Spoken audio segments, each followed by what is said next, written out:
Shalom, saya mau bertanya perihal 2 Raja-Raja 20 tentang sakit Hizkia.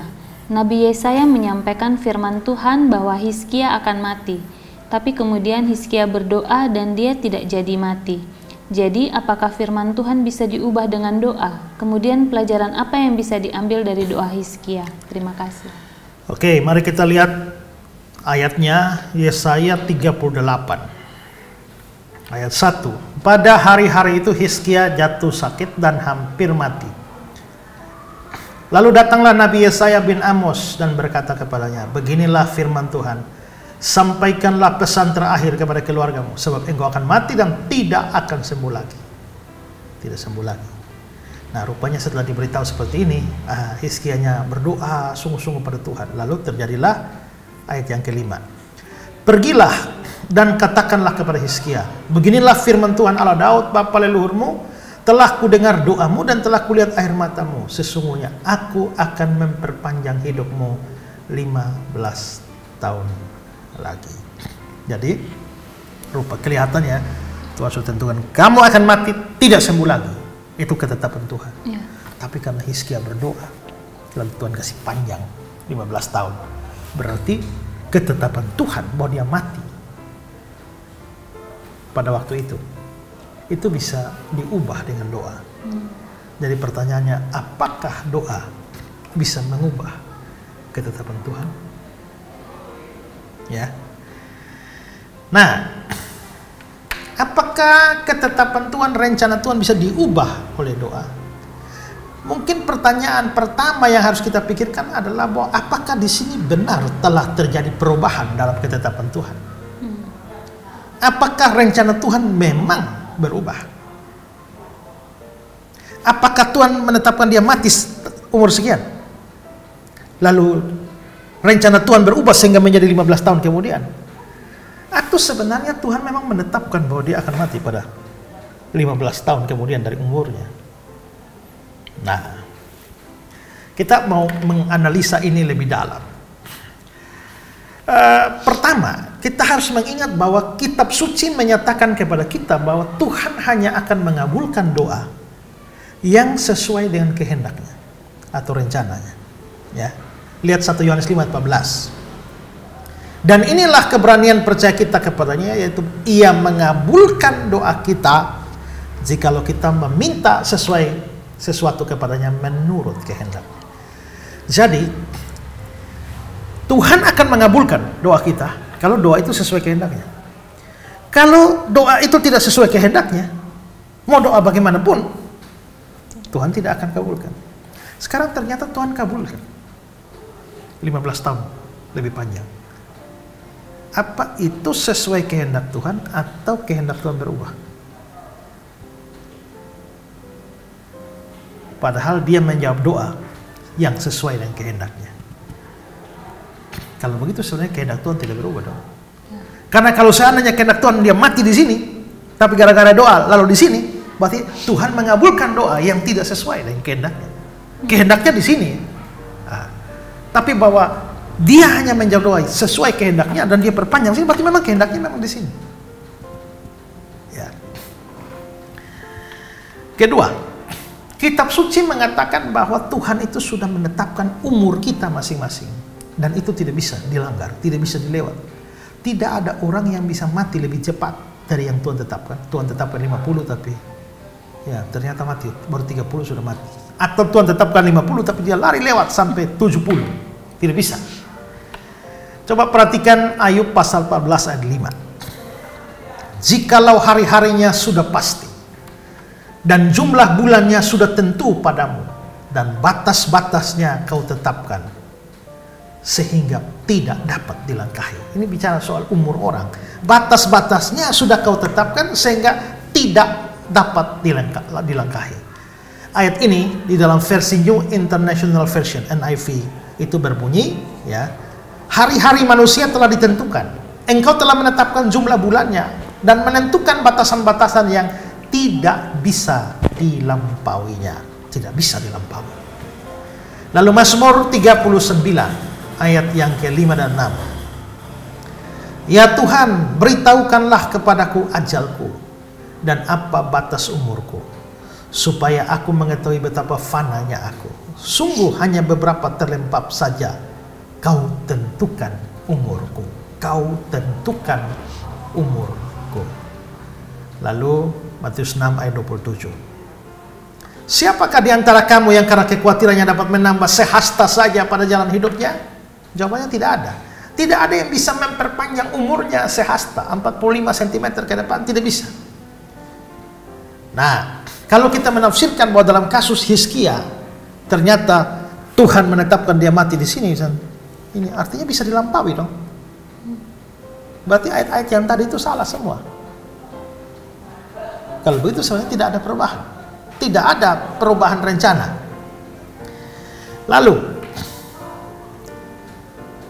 pada saat Hizkia sakit dan dikatakan akan mati, itu dia belum punya anak. Ya.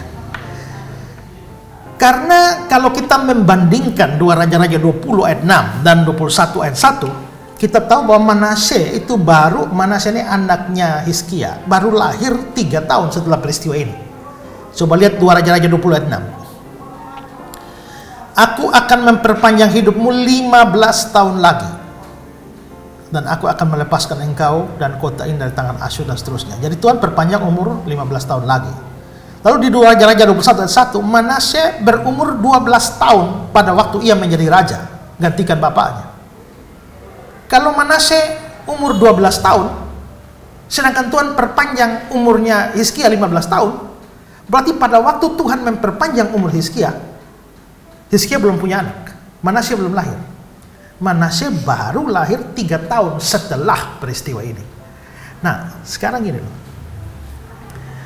Kalau sampai Tuhan benar-benar mau mematikan Hizkia di titik ini, maka Hizkia belum punya anak, sudah mati.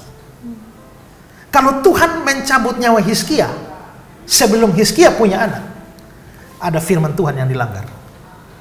Di mana? Janji Tuhan kepada Daud. 2 Samuel 7, 12, 13, dan 16.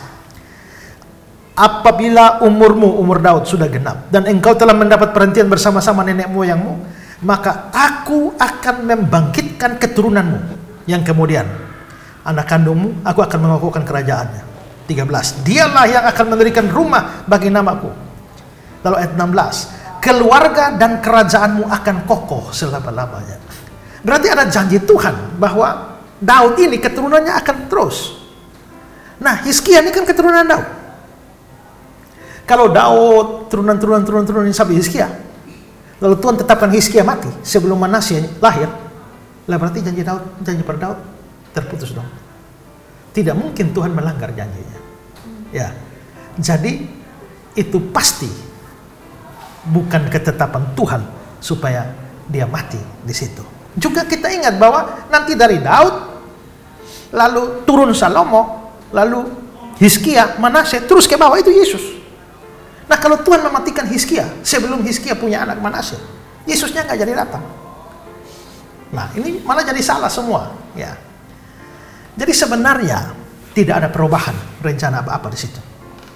Nah, kalau begitu bagaimana kita menafsirkan cerita ini? Kalau memang Tuhan tidak tetapkan mati di sini, ngapain Tuhan? Kamu akan mati dan tidak sembuh lagi. Nah, lalu dia berdoa baru kelihatannya diperpanjang.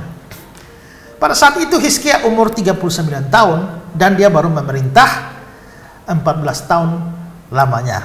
Dan ini bisa kita hitung mundur ya membandingkan 2 Raja 20 ayat 6 dengan 2 Raja-Raja 18 ayat 2. Tuhan merencanakan bahwa kematian Hizkia itu pada umur 54 sebenarnya.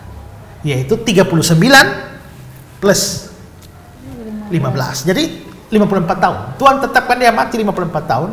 Tapi pada usia 39 Hizkia jatuh sakit dan hampir mati. Tuhan lalu suruh Yesaya, kasih tahu dia bahwa dia akan mati.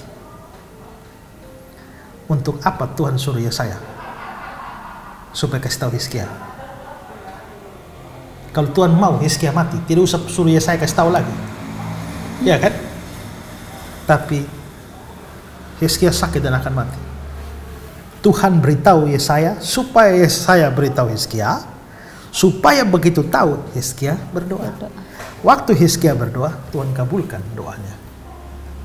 Sehingga dia mati akhirnya pada umur yang ke 54. Nah kalau memang begitu, berarti kayaknya Tuhan lagi main drama nih. Ya, apakah ini ya semacam satu dusta atau bagaimana? Tidak.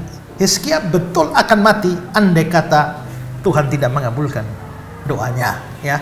Tapi Tuhan suruh Yesaya kasih tahu Hizkia supaya Hizkia berdoa, dan Tuhan kabulkan doanya supaya rencana Tuhan bahwa dia akan mati umur 54 tahun itu sesuai dengan rencana Tuhan.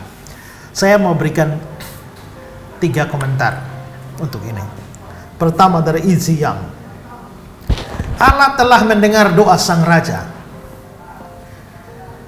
Doa tidak menggerakkan Allah untuk mengubah rencananya, karena ia adalah seorang yang tak berubah. Tapi sekarang Allah menyatakan rencananya kepada Hizkia. Lalu Calvin, sekilas pandang ini kelihatannya memang menggelikan, karena kita diciptakan dengan suatu batasan yang dipilih bagi kita, yang tidak bisa dilewati sesaat pun. Seperti Ayub juga berkata, batas-batasnya sudah kau tentukan, sehingga tidak dapat dilangkahinya. Tapi pemecahannya mudah. Apa yang dikatakan sebagai masa perpanjangan harus dimengerti menunjuk pada pandangan Hizkia.